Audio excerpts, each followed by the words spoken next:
This is the Blood Red podcast from the Liverpool Echo. Hello and welcome along to the latest Blood Red podcast from the Liverpool Echo. I'm your host, Matt Addison, with Sean Bradbury and debutant, I believe, Charlotte Coates, both with me to talk Newcastle United and Tottenham Hotspur, plus all the latest on the situation of the Premier League and whether or not the matches that have not yet been postponed might be in the next few days. We are recording this live on YouTube, so if you do want to ask any questions, stick those into the comments section as we go. And if there are any good ones at the end of the show, we will come to those and try and give you our answers as best we can. Let's start, though, Sean, with the game against Newcastle, which happened last night. I believe you were there, like myself. It was relatively comfortable, a John Joe Shelby screamer aside. Is that a fair assessment of the game, do you think?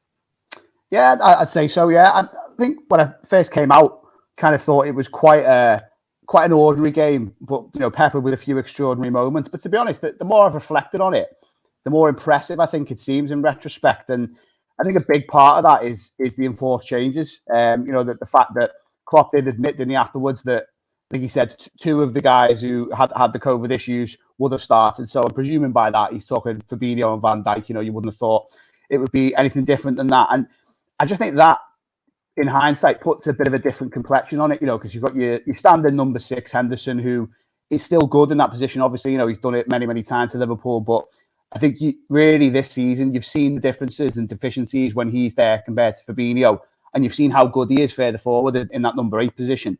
So that made the difference. And then obviously there's no doubt that Van Dijk's the main man at the back for all that Matip has been good this season. So that double absence, I think, really, really franked the form and the performance of Konate, who, other than Trent Alexander-Arnold, and maybe even it's 50-50, I would have had as my man of the match. He's a guy who's only recently come to the club, who's still only made a handful of starts. And then a few hours before kickoff, presumably, he's told either, that the guy who's next to you and the guys in front of you are different people, or it might even have been that he wasn't due to start and it was going to be Van Dijk and Matip. So, yeah, I thought that was a very impressive aspect of it. And just in general, Liverpool started well, had a really good first half hour, bar the odd kind of aberration and clearly the goal for Newcastle, which was a bit of a freak thing. It was one of those terrible clearances that goes centrally.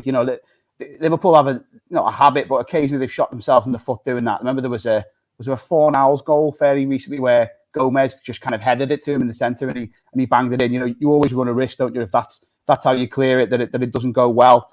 And I think they were the kind of ordinary phase of the game was probably from like 35 to 70 when there was a little bit of nervousness and perhaps the crowd weren't like sure that Liverpool were going to hang on, but realistically, there wasn't really much doubt by the end of it. That made those couple of changes, didn't he? Firmino and Keita came on, really freshened things up. Both looked sharp and quite promising for the weeks ahead. Certainly in the case of Firmino, who will still be here. So yeah, there was a little drop in intensity, but I think it showed all the hallmarks of a lot of the wins recently, where Liverpool have done good work late on, and they've just looked completely on top by like 75, and then there's minimal resistance or threat from the opposition. I know Villa took a penalty to get the breakthrough, but that came late. Liverpool could have added to it afterwards. The Wolves winner, obviously, Divock was very late, but Liverpool were really knocking on the door. There was a proper barrage in the 15-20 that came before that. There was late goals at Goodison, late goals against Arsenal. I just think this team, what's so impressive at the moment is they're turning the screw at the right times. And I think you're seeing teams just look so tired in the last 20, maybe even half an hour against Liverpool. So, yeah, I think, what was a game that I thought was punctured by moments of quality, in reality probably reflected, just how good this Liverpool team is at the moment and hopefully going forward into the season. Absolutely, yeah. A really convincing performance, really, in terms of the attacking. Charlotte, another 3 goals on the board. Mohamed Salah now has equalled Jamie Vardy's record, 15 consecutive games, I think it is, where he's either scored or assisted in the Premier League. The only thing seemingly that can stop him from doing that is having to go off to the African Cup of Nations.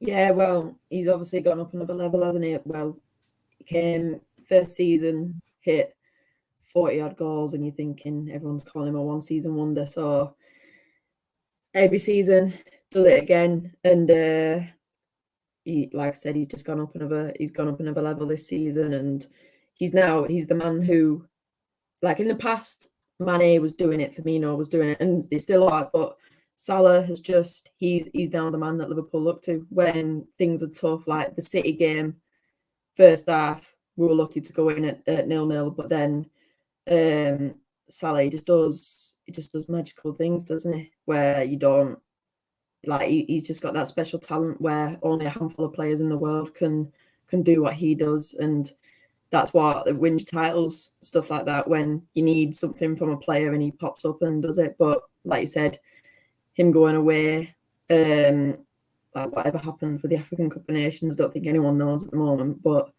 him going away could be a huge thing for Liverpool.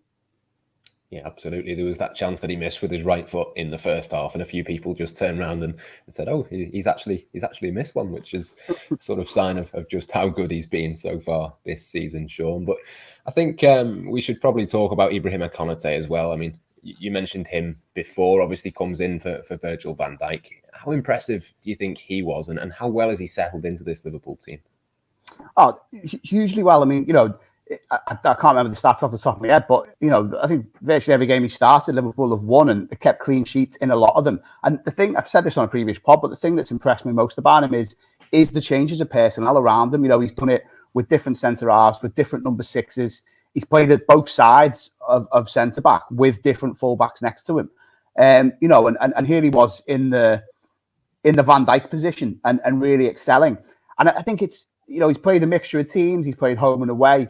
And he just looks game on game more and more settled and more a front foot Liverpool defender. And like last night was interesting because I suppose it was a different kind of test, wasn't it? Newcastle are not the most adventurous team, are they? But I thought he dealt with Saint-Maximin pretty well. Won virtually all of his duels.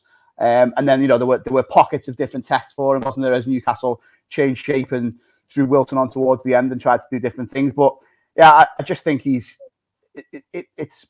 There's so many things that are different this season compared to last season. So many kind of wrongs that Liverpool have righted. But the purchase of him, the fact that we're now talking about, Nat Phillips potentially leaving in January. There's even been questions in a couple of press conferences ago.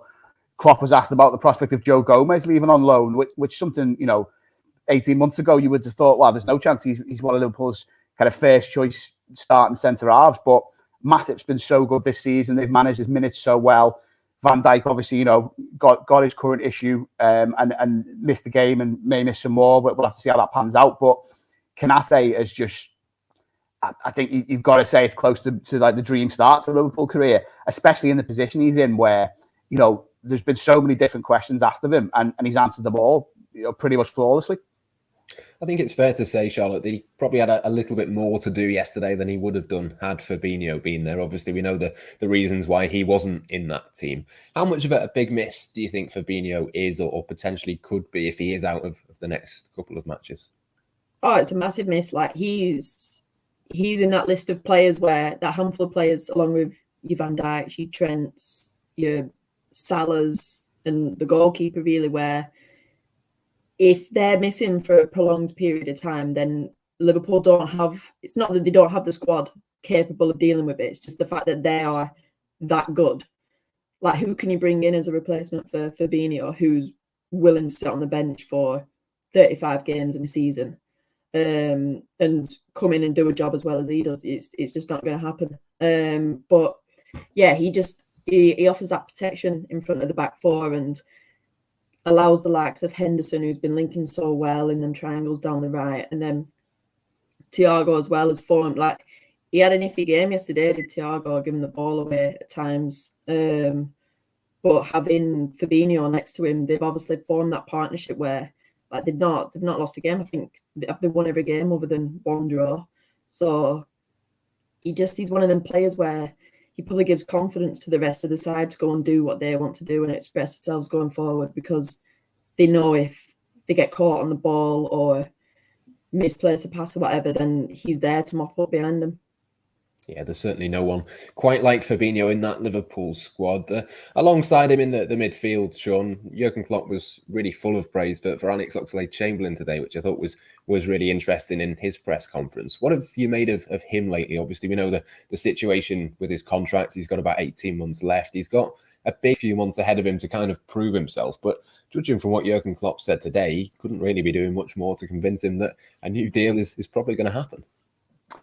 No, I think he's been good. There was a phase, perhaps a dozen or so games ago, where I was a little bit concerned for him, and he looked quite leggy when he came back into the side. But you certainly can't fault the energy and industry he's shown for Liverpool. And, he is, I know when he came to the club, part of it was because he wanted to have more appearances in that central position. He wasn't getting that where he was previously. But, he does okay, doesn't he, when he's switched around. And I know it didn't perfectly go to plan against Villa in terms of having him in that number 9 position, but he put a good shift in. I thought, at least for the hour he was there, he didn't lead the line in the natural sense that Firmino or Jota can, but he gives us all, and that's kind of all you can ask for. I would say though that if I was him, I know obviously the African Cup of Nations is coming up, as we've already said, and the flash we saw of Naby Keita towards the end of the game might only be a flash. There could legitimately only be a couple more games before he goes away for that tournament. So in January, you probably have to say there would be more opportunities for Oxlade-Chamberlain. But I think the way that Keita started the season and the way that Henderson's played when he's been further forward in that number 8 position, the kind of snapshots we saw of Harvey Elliott before his cruel injury, it doesn't work as bluntly as it's at Liverpool. It's horses for courses. There's always rotation. But I think Oxlade-Chamberlain is arguably below all them in the pecking order for a number 8. Despite how well he has done in recent games. I think the one thing you'd have to look at is perhaps lack of output. Like that, a lot of those guys, Henderson's been doing it. Keita was doing it early on. We know that Elliott can do it. They're providing that little bit more in terms of goals and assists. And that's one area where you question Ox a little bit. And there was a couple of times last night where he got the ball. It was like not quite a 3-on-3, but he was bursting forward with it and didn't quite get his head up in time. I think he almost wants to have a direct contribution, whereas in those occasions, looking up and seeing one of the wingers peeling off and trying to get the ball to them would have been the right call. But you can't knock him too much. He's done what's required of him in recent weeks, and you can't argue with the fact that he's been part of this run that Liverpool have had since West Ham, where they've done so well and won virtually they have won every game, haven't they, since then? So yeah, I think he can be very happy with his work for now, but there is still that lingering concern about bluntly where he is in the squad hierarchy in midfield. But this period now has proved that there will be opportunities for him, and maybe he's just got to do that a little bit more by the end of the season to really take hold of them. Yeah, it's approaching that time of his career as well, isn't it? Where it's a big decision for him in the summer, and not just, for him, for the club and for Klopp and everyone else involved as well to have a think about. But at the other end of the spectrum, almost, even though he is quite experienced at this point, Trent Alexander-Arnold was another one, Charlotte, that Jurgen Klopp was really full of praise for. Obviously, goals like the one that he scored yesterday help, but there's a lot more to his game than that. And I thought it was really interesting, actually, and I don't know whether this came across as much on the television as it did inside the ground, but he seemed to be taking up a really central position. He almost was playing in midfield. Obviously, that's a conversation we've had plenty of times about whether that's something for him, but from his usual position at right back, it really did stand out against Newcastle that he was really inside, really sort of probing from that central position. Is that the next evolution, do you think, of Trent Alexander-Arnold, and how well can Liverpool get him to play that role? Yeah, I think so.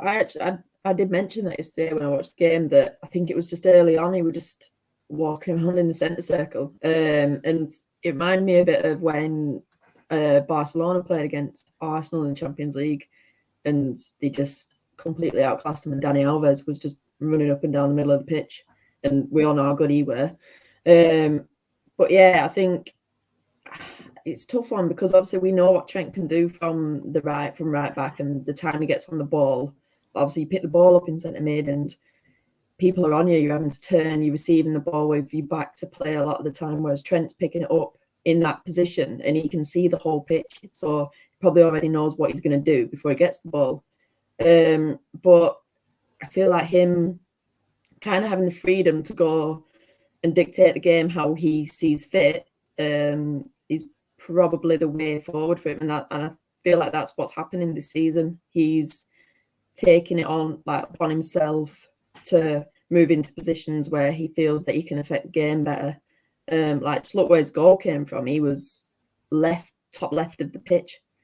So if he's doing stuff like that, like his assists this season, is he on 7 already? So I think he's already equaled his goals and assists for last season, and we're not even in 2022 yet. So he's going up levels and levels, and at 22 years old, it's scary really to see how good he can be. Yeah, I don't think anyone's created more big chances this season. I'm sure I read that earlier on for Trent Alexander-Arnold. So certainly getting back to the real top levels that we know he can produce. We'll move on to Tottenham very shortly, Sean. But Jurgen Klopp was asked about the situation with postponements and such like, given the current circumstances. He's been very vocal about listening to experts as well over the last sort of few days. I mean, it's really great to see him speaking out on this sort of thing. I think it's really promising for Liverpool to have this kind of leader. It's not the first time we've said that about Jurgen Klopp, but it really does sort of just show what type of a man and a character and how well he fits into Liverpool and the whole sort of philosophy, really, I think. Absolutely. You know, it's people have joked in the past when he's kind of revealed his political persuasions and when certain things have happened that, you know, he'd be a better leader of the country than the guy that we have. And well, yeah, I'm not even sure that some people are joking when they say that. You know, he does have, and it's very honest and natural. I was going to say he has kind of almost the air of a bit of a statesman when he speaks about these issues. But it's just genuine. It's just from the heart, isn't it? And I do think it's interesting that, you know, without delving too far away from football, but like the levels of vaccination and the kind of comfort with that, and you know, knowing that that's the right thing to do or thinking that that's the right thing to do, the levels of that within the Liverpool squad seem to be very, very high. And, you know, I know Klopp's, he's been at pains a couple of times to say that he hasn't really had to like force out on the players or say that to them too much. But, you know, he said it in press conferences. He said it in his program notes yesterday about how he thinks getting a vaccination is a move for, you know, solidarity and togetherness and, you know, it's just the right thing to do. And personally, I think that's absolutely spot on. And yeah, I just think it's, you know, it's the right thing to say and to do in a wider kind of societal sense. But I also think a lot of the arguments he's put out there about like transparency and things like that, it's going to be quite helpful to Liverpool in a footballing sense as well. If, you know, more of the squad are protected, and, you know, and we said this last season, didn't we, that there'll be a point where COVID amongst professional footballers is almost like an injury. And, you know, it's like, right, well, they've got that, they'll be out for a couple of weeks. And it's been strange this season because until this latest variant, it kind of at times didn't really seem to be permeating the bubble of football, if you like, whereas suddenly now, over the last few weeks, it has done. But, all right, there's clearly been a few issues and there are a few absences for the Newcastle game, but it does feel like there's just an acceptance within the Liverpool squad that getting your jab and all that is the right thing to do. And, yeah, it's good to see that in much more importantly in a health perspective and in the wider sense, but could just be quite useful for them as well going forward. But yeah, just the wider kind of situation around it is a bizarre one. You know, Klopp's been asked a couple of times about whether he agrees with Thomas Frank about having a circuit breaker, whether that's the right thing to do now. And it's so difficult to say, isn't it, really? Because the calendar for next year is already pretty crazy. You know, you've got the following season starts a touch earlier because the World Cups, you know, is next winter. So you worry a little bit about the prospect of a fixture pile-up, but then, you know, the main priority now just has to be safety. So if the Premier League do think that getting their house in order for a week or so and taking another look at the calendar and making sure clubs are doing absolutely everything they can to make the players as safe and as protected as possible as the right thing to do, then, you know, it's got to be considered. But yeah, hats off to Jurgen. He's a shining light through all this, and you wouldn't expect any different. Yeah, absolutely. I mean, we can only sort of speculate over the next few weeks what might happen, Charlotte. I mean, it does sort of feel, though, to me like something has to happen. It kind of had a bit of an air of inevitability last night that might be the last time we see Liverpool. But we just don't know, do we? It's still very much an open situation at this point. Yeah, I feel like back in March 2020, when all this kicked off, that Atletico game, I mean, obviously it shouldn't have been played, but last night didn't feel like that as such, because COVID's been here for a while and we know the situation, and the Premier League have come out and said they're going to try and play the games as well as they can, really. But it just seems like this weekend they're going into the fixture list and it's 5 games called off, and it just feels like this, like the Burnley-Watford game the other night, where did they call it off like an hour before kickoff or something? And Watford fans had travelled up from London, so it's just like Klopp said, more transparency is needed, because not just for the club, for the players and the managers, but for the fans, because they're travelling the country to find out an hour before kickoff, when they've spent hundreds of pounds, the game's then called off. So yeah, it is. But like Klopp said, though, if you do a week, like take a break for a week or two, the cases are still there. So it is a difficult thing to do, because where do you fit the games in? Yeah, it's a really difficult situation, isn't it? I know that the World Cup is next year. The UEFA Nations League, I think, is going to happen between seasons. Quite how that's going to happen, I don't know. But it's a really sort of strange balancing act for the Premier League, and one that they're going to have to think about really closely, I think, over the festive period. But assuming that things stay as they are now, as we're recording, Sean, it's Tottenham for Liverpool at the weekend. A Tottenham side that sits 7th, but have only played 14 times because of their own recent postponements. I mean, what have you made of them this season? They've changed manager. They're seemingly struggling. They can't score a goal, but they're not really out of contention for the top 4 at the same time as all of that. No, this is it. And obviously their delayed games are racking up. So it's a bit of a kind of false perspective almost, isn't it, on them where they are on the table? It's tricky to judge. Yeah, it's been a strange one. I suppose you kind of concentrate on the whole Harry Kane situation, which I guess was in part a hangover from all the drama of last summer, and would he stay, would he go, where would he end up? But that's been the bizarre thing for me, because I think he's only scored 1 Premier League goal, hasn't he? And Son's still doing well for them, absolute quality player. There's no doubt that he would do that. But yeah, haven't really kind of kicked on yet under Conte in the way that you would thought they would do. But I suppose it's difficult, isn't it, for a side, any side that's underneath the top 3 as it currently stands. They've just got such a job on, because it's almost exaggerated how much those teams are already pulling away. I think we've spoken on pods about the balance of power and the title race and how we expect it to go, and everyone, I think, pretty much said it would be between those 3 teams, and they'd expect them to pull away a little bit. But I think the pressure that everyone under them faces is immense, and you're probably seeing a little bit of that in action with Tottenham, because it is, or it almost already looks as blunt as you're fighting for 1 place underneath City, Liverpool, and Chelsea. And that's pretty difficult, isn't it, when there's all that entails along with it in terms of qualifying for the Champions League, the revenue. Add to the fact that we've just gone through COVID, and that's decimated club finances, and it's kind of even more crucial. There must be so much of that in those clubs where that the owners and the board are whispering the managers here of how crucial it is. And just looking at it now, the gap between Chelsea and Arsenal is 8 points, but then you've got between Arsenal in 4th and Wolves in 8th, there's only a 5-point gap, and you've got, I think for any of the London sides as well, it's really interesting, and especially in the Spurs perspective, because you've got 2 fairly local rivals who are, let's forget Chelsea, who are a cut above, but Arsenal have got their act together to a certain extent. West Ham, bit of a surprise package last season, and have broadly maintained the form and the kind of discipline and the effectiveness from set pieces that has seen them rise up. So I think that puts a bit more of an acute pressure on Spurs as well. So yeah, it's a strange one. I think specifically, like looking ahead to the weekend, I've heard a few people say that they feel that it's almost a case of Spurs could be quite fresh for this one, but I'm not sure I quite see it like that, because by Sunday it'll be what? It'll be the 19th of December.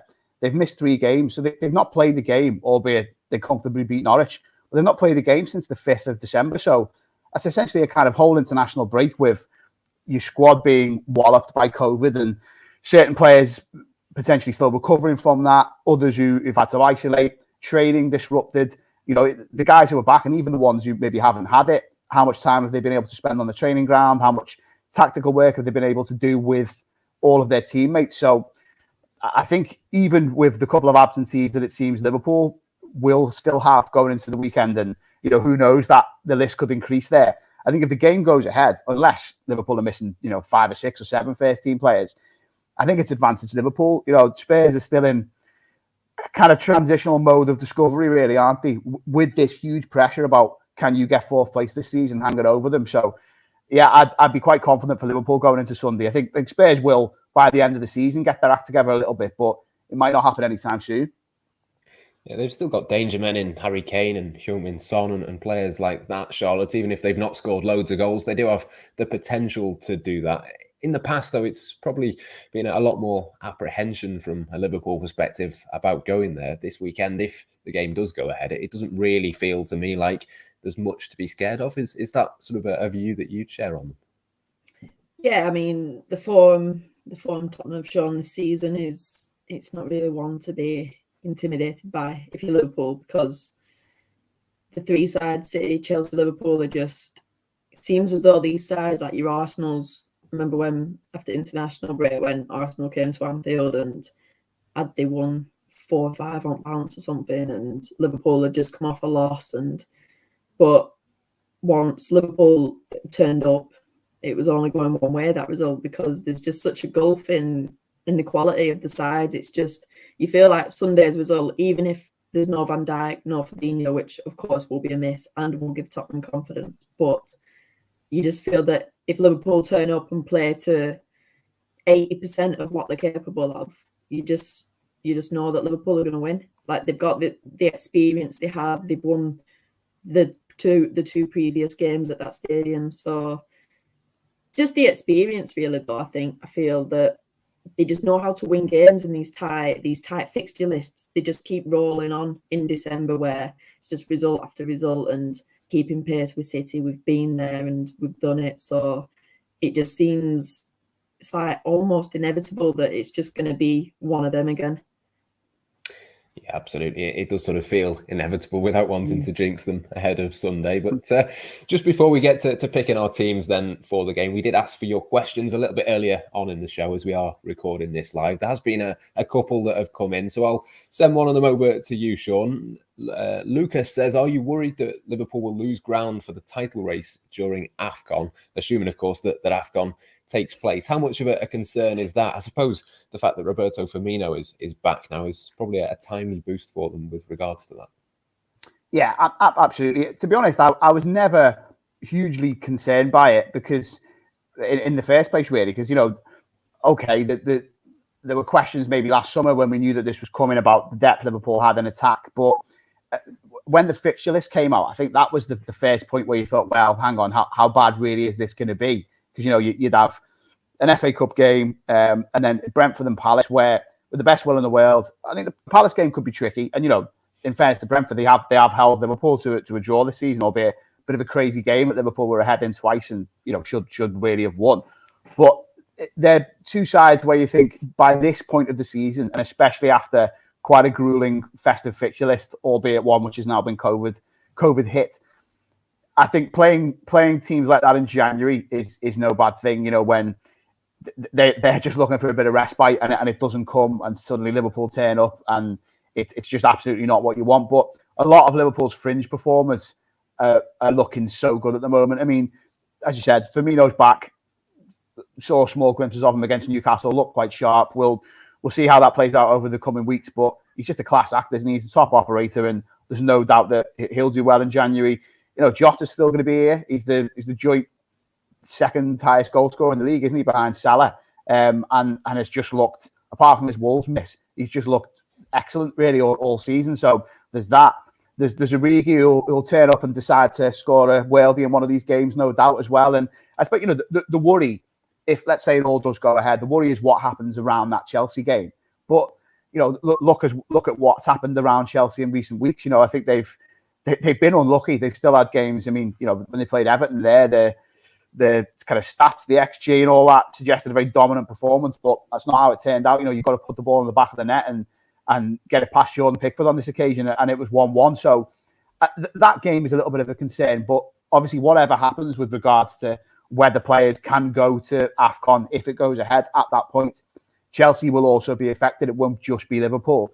And, I do think a Liverpool front line that contains Firmino and Jota, and you're building from there, albeit without Mane and Salah, is still a strong one. And again, fixtures and COVID dependent, midfield and backline are going to be very, very strong. So yeah, I to answer the question, my concern is pretty minimal. And I would only caveat that by saying, we just don't know how it's going to pan out, do we? Whether there will be more absentees enforced through coronavirus positives or other reasons. But as it stands right now, I think Liverpool will be looking at 4 points minimum from those league games. And, if they don't get past Shrewsbury in the FA Cup with whatever team they'd be able to put out, then there's bigger problems than just January.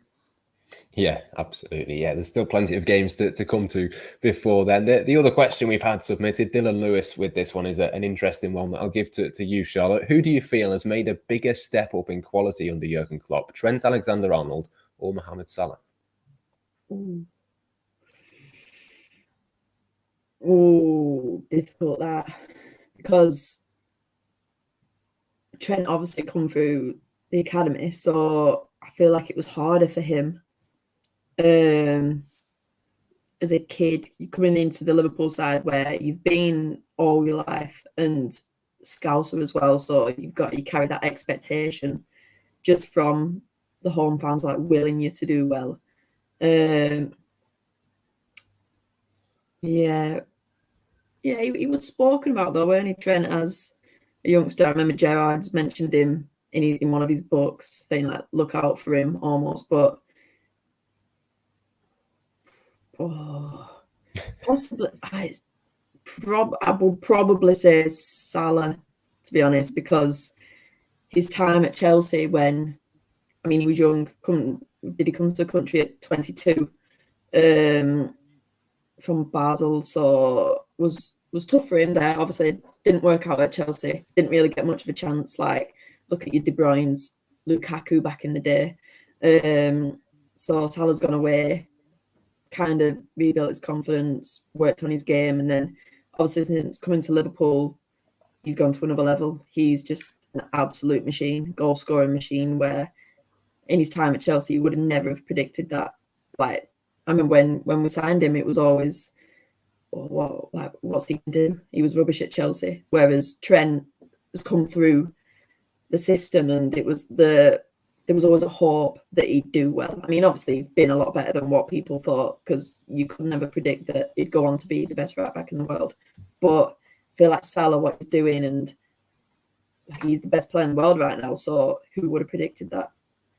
Yeah, certainly a tricky question, that one. We'll try and pick an easy one for you next time you come on. But just before we finish, then we'll pick our teams for the game, assuming that it goes ahead, of course. And I think for the purposes of this, we should probably assume that the same players who played against Newcastle are still available for Sunday. But you can talk us through your suggestions as we sort of go along.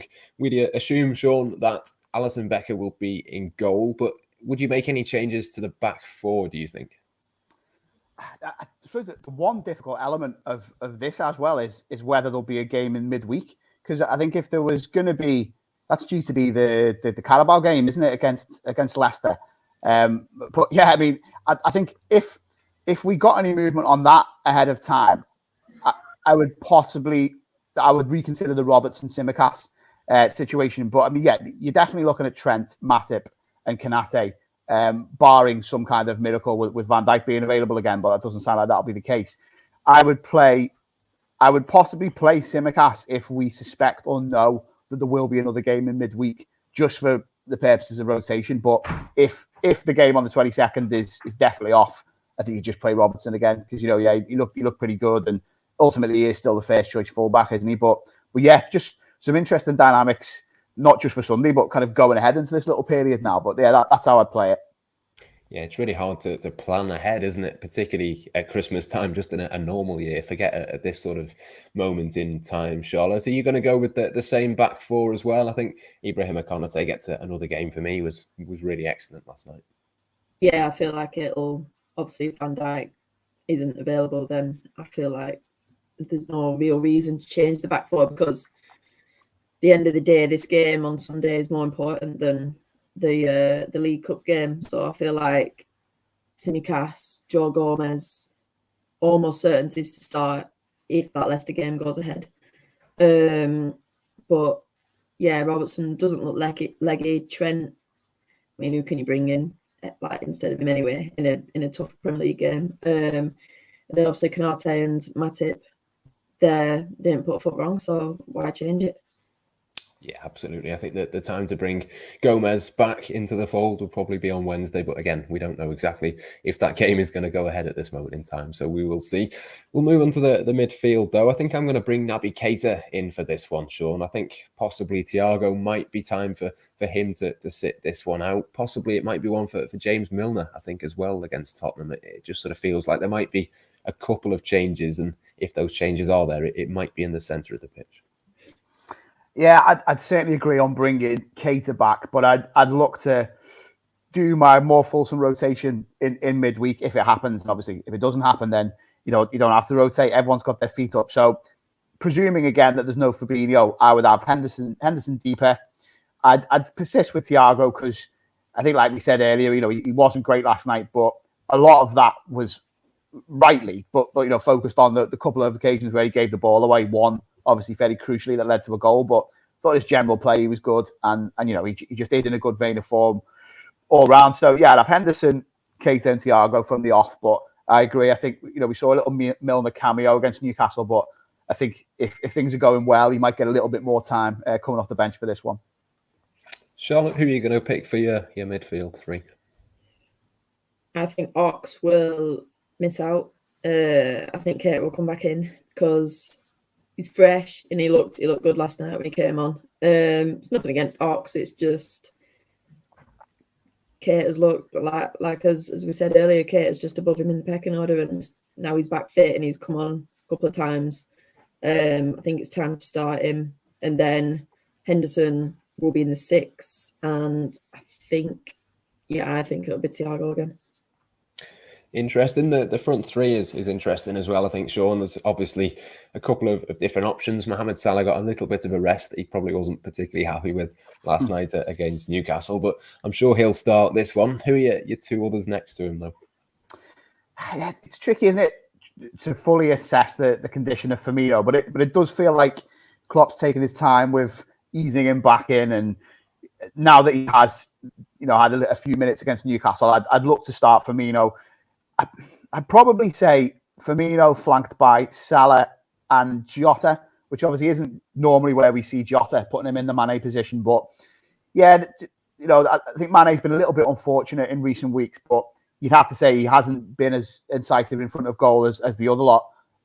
So yeah, I think, and this game on Sunday, for all I would be fairly confident about Liverpool getting a result in. You don't know, do you? It could be a tight one, and Liverpool have just come off the back of a game in which they've scored 3, but there have been games where recently they've had to win by 1 goal, 2-1-0s in the last handful of games. So if it was a tight one and it came down to it, you'd certainly want Jota and Salah on the pitch as you're probably 2 most reliable marksmen at the moment. So yeah, Mane misses out, and I don't think that's the worst thing for him. A little bit of rest before AFCON, if it does take place, because obviously he'll be a key man for his country there. So yeah, might be the safest thing to do all round. Yeah, I think I'm right in saying it's 7 games without a goal now for Sadio Mane, so a little bit of a drought for him. Possibly a rest might do him good, Charlotte, or are you going to play him from the start? I agree with Sean. I think taking him out of the firing line will be a good thing for him, and obviously Jota's he's in great form, scoring goals, and Firmino looking sharp. He always seems to do well against Spurs as well, does Firmino. So I think starting him, and obviously Mane, you've got him from the bench if we need to bring him on, and I can't see Firmino playing 90. So being able to bring Mane on, and like Sean said, having Salah and Jota on the pitch if a goal is required, they're the 2 leading scorers in the Premier League. So I feel like they resting Jota bringing Firmino in for Jota, it doesn't really make sense because Jota's scoring, Mane is not. So just there's the change. Yeah, absolutely. Go with the players in form. Makes a lot of sense. With that in mind, Sean, what do you reckon the scoreline might be? Well, I think Liverpool will sneak another 1-0. I don't see, as we said before, too much threat all over the pitch from Spurs. And yeah, hopefully a game they can get on top of, get a goal in, and then look to control. Yeah, I'm going to go 2-0. I think I don't think it's going to be loads of goals in it. I think it'll be relatively tight, but I'm back in Liverpool. Charlotte, what do you reckon it might be?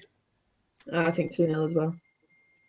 Excellent stuff. Wins all round, clean sheets all round. I'm sure Liverpool would certainly take that. But that just about brings us to the end of this of today's podcast, I should say. Thanks to Sean Bradbury and to Charlotte Coates for joining me, and for you at home too for watching and listening as ever.